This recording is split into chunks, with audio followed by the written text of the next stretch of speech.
Hey folks, it's been a bit since I did a letters video, so I'm going to have a few of them today. Hi, I'm Swank Ivy, and this is Letters to an Asexual, number 137, where I talk about what kind of questions and comments people send me about asexuality and some related things. The related things aspect is one of the things I'm going to talk about today, because I'd like to talk about the difference between sexual attraction and romantic attraction, which I have covered in another video, and also the difference between being interested in sex or willing to have sex and asexuality.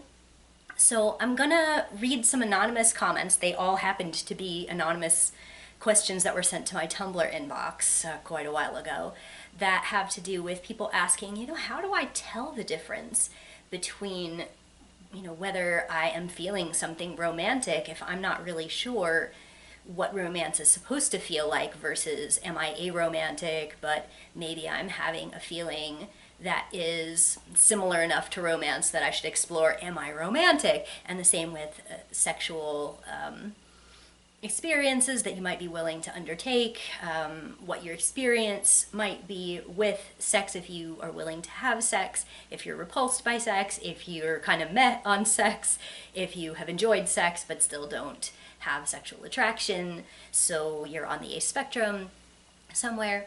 So I'm just going to read out some of these anonymous comments and what I had to say about them at the time that I answered them, and then comments in the comments field here on YouTube can continue the discussion if any of you want to talk about these things.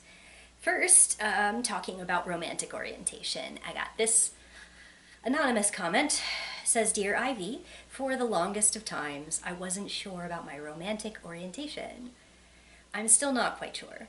Okay, I know I'm definitely asexual, no doubt in that department, but romantic feelings? Ugh, I don't know. I don't know, but there's this girl I really like, and I think I'm starting to develop romantic feelings towards her, but I'm so not sure. I know it's weird to ask you about this since you're aromantic, but do you have anything on that?" Here's my response. You're right that I'm not a very good authority to ask about whether you're feeling romantic towards someone and or what to do about it if that's so. But I would like to say the most important thing about relationships is doing what you feel, and the choice to label it as something is only secondary. I think spending time with her and letting your feelings lead you is the best idea. If she encourages you to be near her, if you enjoy being around her and doing things together, if you want to share things with her or bring her things that will make her happy, if you want to have positive experiences together, you can do those things without knowing whether what you feel with her is romantic. And if you still don't think the feelings you have toward her are romantic, even though you continue to feel positively toward her and enjoy time around her, remember that there are many different kinds of intimacy and love and care and relationships that can be very strong without being romantic. It's not screwed up to love/care about someone, but still feel like that person isn't to you what a romantic partner is. It's very confusing for us, though, I know, because the messages from society tell us that if you like someone, then that's it, you like them. And the script from there says you should go on dates, kiss, be more intimate, and marry. It doesn't have a lot of room in the dialogue for people who feel interested in each other without it being a romantic feeling. But if you do determine it's romantic, great, go with that too. And maybe talk to some romantically inclined asexual people who might be able to describe what they're feeling better without getting into that disappointingly predictable ramble non-asexual people sometimes default to about how the sexual attraction is part of how you decide if it's romantic, just because it is for them. Another anonymous comment that I got about the difference between romance and friendship was this one. Anonymous asked, "I get the difference between sexual and asexual, but I'm not sure I understand the distinction between romance and friendship. I mean, I would assume that aromantics still want to have friends, right? Is it the degree of emotional attachment? Does romance always include a non-sexual physical component that friendship doesn't? Sorry if this is a stupid question." I replied, I don't think I'm the best arbiter of what's romance and what's friendship, But my rule of thumb is to believe people when they define their feelings, whatever way they define them, and assume that if people say they're in a friendship, they feel friendly toward each other, and if they're in a romantic relationship, they feel romantic toward each other. And if they're in another kind of relationship, they feel however they say they do. I have heard some people say it is the degree of closeness that creates the distinction between whether something's a friendship and whether it's a romance. But more often, I've heard people say it's the type of closeness. I hear a lot of people say, you know it when it happens to you. So I think it's pretty difficult to define, especially since, like many things, it's probably a different experience for different people, but they call it the thing they feel is closest to what they associate it with. And no, I don't believe romance necessarily includes a non-sexual physical component at all. People are different levels of touch desirous and physically intimate, and it's in fact possible to be in a romantic relationship with someone you don't touch or have never touched. Long-distance relationships operate on this, though a lot of them do ideally wish they could be close enough to touch. I think the best way to determine whether something is romantic for other people is if they say it's romantic, and the best way to determine whether it's romantic for yourself is to compare what people say about their own romantic experiences with yours and think, so, does what I feel for this person / these people seem like it would make sense under that term's umbrella, or would that do a poor job communicating it to others? That's about all I can think of on that subject. Sorry that I'm no expert. And then lastly, I will address the question about sex and willingness to engage in it. Anonymous asked, I'm really sorry if this is an annoying question. I'm still trying to figure out if I'm some sort of asexual because I just don't like the idea of sex. To be honest, it makes me a little anxious that if I were to pursue a relationship, my partner might expect sex. And I don't find the idea of alluring. And it just freaks me out a bit too. But I've had intercourse before. So, when I started thinking like this, I felt scared and alone. I just feel that I am asexual, but what if I'm not? I'm sorry again. So then I replied to that. I'm not an advice blog, but I don't find your question annoying. I'm okay with occasional questions, and sometimes if I can help, I'll say something. It's pretty common for people to assume a relationship will involve sex. It's an unfortunate side effect of heteronormative and other assumptions that relationship means a bunch of stuff that some of us may see as unrelated. And sex is definitely part of the package deal in some people's minds. Even to the extent of some people acting violently and dismissively if anyone dares to suggest those two things could possibly ever be decoupled. Weirdly enough, though, they think they are the majority, but they are not. In real life, in real relationships, sex does not happen exactly the same way the mainstream and the media tells us it does. And there is huge wiggle room for variation, even up to and including people who don't want their relationships to include any sex at all.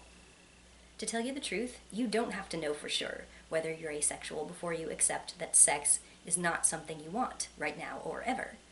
Non-asexual people are also sometimes sex repulsed. It's okay if you're not asexual and you want to refuse sex too. It's all okay.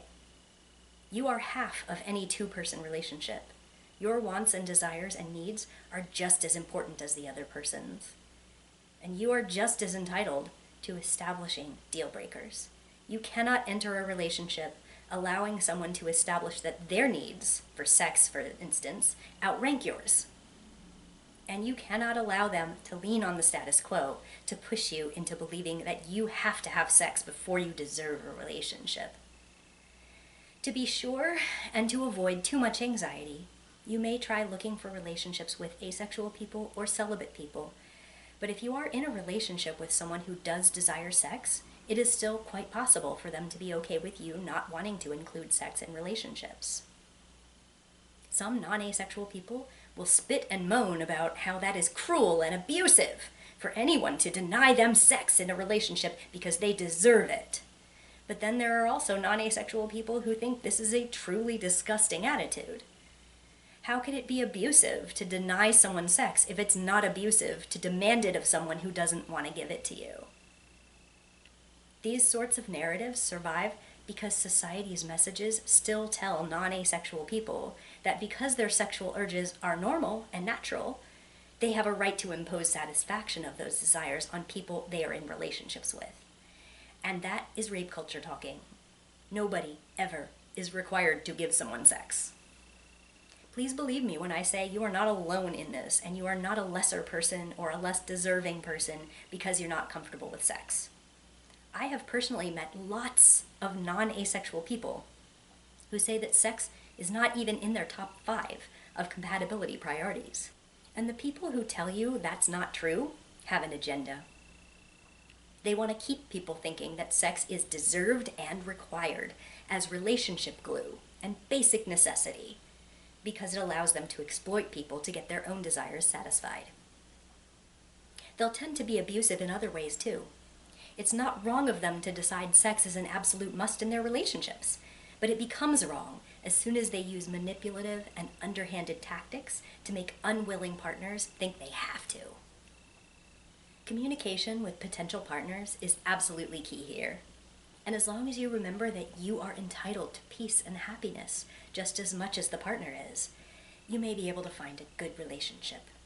I'm not going to say it's easy, but it's possible, and not vanishingly rare. And if whether you're asexual really matters to you, you can continue to try out the label to see if it feels right. There are lots of people who use that word to express that sex is not desired or intrinsically satisfying to them, even though most people in the community use it to suggest they don't find anyone sexually attractive. It is not an incredibly precisely defined word, and if you do eventually figure out that it's not right for you, you won't have hurt its legitimacy, or your own, through using it when you were trying to see if it fit. Good luck to you. So if anyone would like to share wisdom about how they personally may have figured out that they were asexual and romantic, if they have any special insight into how you tell romantic feelings from friendship feelings, and if you have any thoughts on your experiences with willingness to have sex and whether you've ever kind of questioned whether you have a different issue surrounding sex itself versus whether you're asexual, because as most people who have identified as asexual or even tried the word out have found, there are a lot of people who medicalize it and say maybe you have a tumor, maybe you have a hormone disorder, maybe it's related to another known issue that you have, and they want you to treat it like an illness. They want you to address it. So it's certainly not something that we don't think about. A lot of us have thought about, hey, is it a possibility that something actually is wrong with me? And of course, the tendency for people to keep pushing that narrative is where it becomes a problematic attitude, something that we don't need to hear over and over and over again. But most of us have thought about it, and it's not a wrong thing to consider whether you might have a disorder. It's just not a moral judgment. It's not something that you have to be ashamed of if it turns out that, yeah, you have a low libido because of some medical disorder or a medication that you're taking or some kind of physical aspect. It doesn't make a person less legitimate if it turns out that the reason they don't want to have sex is primarily a biological thing.